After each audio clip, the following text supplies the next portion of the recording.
સુરતના golden king જાફરને કાયદાનું ભાન કરાવતી Surat crime branch police. Golden king Jafar gold પહેરી ડોનગીરી ટાઈપના વિડીયો સોશિયલ મીડિયામાં બનાવી રોફ જમાવતો હતો. ક્રાઇમ બ્રાન્ચે ગોલ્ડન કિંગ જાફરને બરોબરનો પાઠ ભણાવતા જાફર બની ગયો પોપટ. જાફરે માંગી માફી અને પોતાનું સોશિયલ મીડિયા એકાઉન્ટ કર્યું ડિલીટ. જાફર આ અગાઉ પણ અનેક ગુનામાં જેલની हवा खाई चुक्यो है. अरविंद राठौड़, जीटीवी न्यूज़, सूरत. मेरा नाम है जाफर गोल्डन.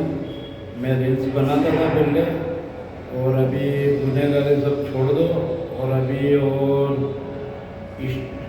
इंस्टा बनाने का मेरे को शौक था और गोल्ड पहनने का शौक था. अभी गुनहगारी मैंने छोड़ दिया, मेरा अकाउंट ब्लॉक कर दिया वो मैंने.